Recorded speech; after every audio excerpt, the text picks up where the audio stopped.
Congenital abdominal wall defects.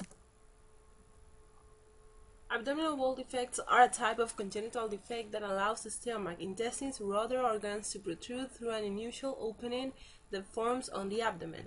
Exomphalos and gastroschisis are the common forms of presentation of congenital abdominal wall defect.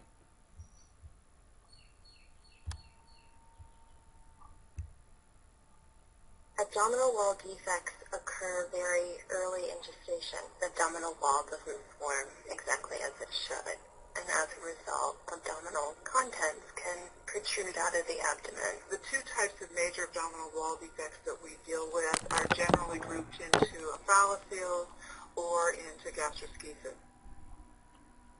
Exomphalos. It refers to protrusion into the umbilicus. In its very mild form, a small loop of intestine protrudes into the base of the umbilicus. This is a hernia into the umbilical cord.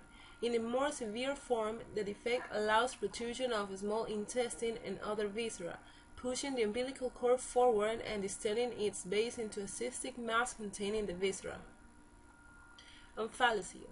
It is a result of failure of formation and closing in of the anterior abdominal wall, and could therefore be associated with other forms of impaired organ formation, which will determine the general prognosis.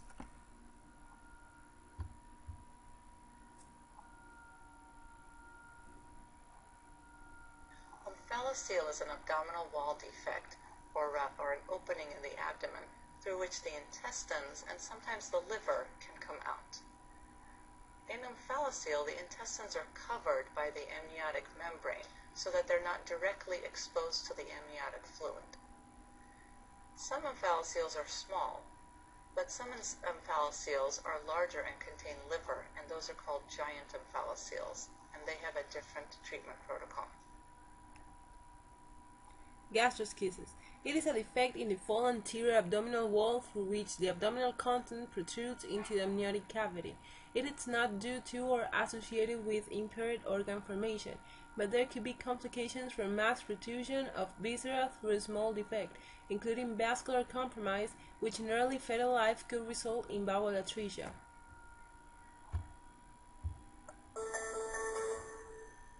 Gastroschisis is much more common in young mothers, so it's not unusual for mothers to be less than 20 years of age carrying a fetus with a gastroschisis. There is no known cause for gastroschisis, and it tends to be an isolated problem, meaning that they Risk factor. The risk is greatest for low-income young mothers who are heavy smokers, who are undernourished, and who use over-the-counter medications with vasoactive properties in early pregnancy. The cause of gastroschisis is multifactorial and seems to involve vascular disruption of the fetal mesenteric vessels. The most common form is the central omphalocele, due to failure in the lateral folds. It may be classified in terms of shape, size, content, whether they are associated with other anomalies, and whether the membrane coverage is intact or ruptured.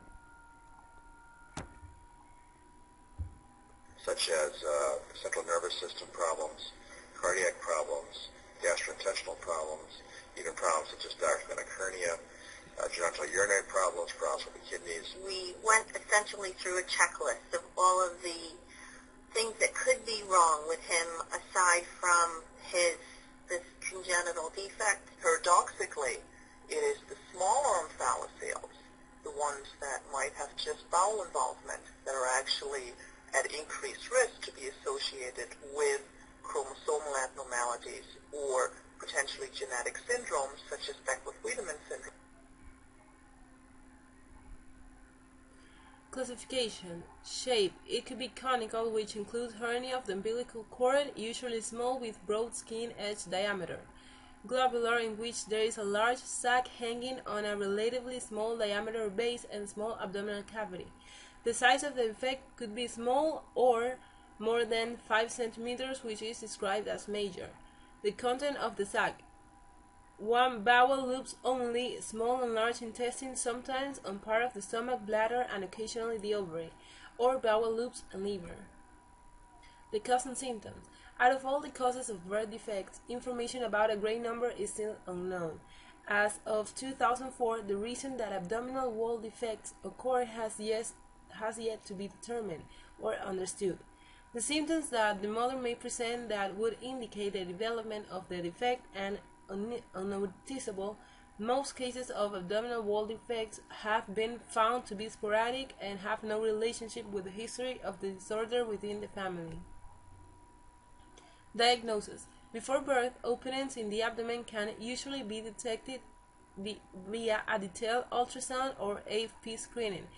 In addition to this, it is also necessary for children with this defect to be checked for other birth defects, due to the fact that genetic disorders are usually associated with some other forms of the abdominal wall defects. Treatment. The abdominal wall defects can be treated surgically if there is no accompanying anomalies. The surgical procedure, also called omphalocele repair or closure, or gastroschisis repair or closure, is not overly complicated.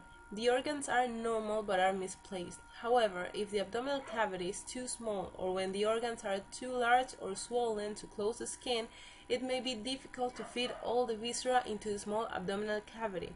In such cases, the surgeon will place a covering pouch, generally made of silastic, over the abdominal organs on the outside of the infant. Thank you.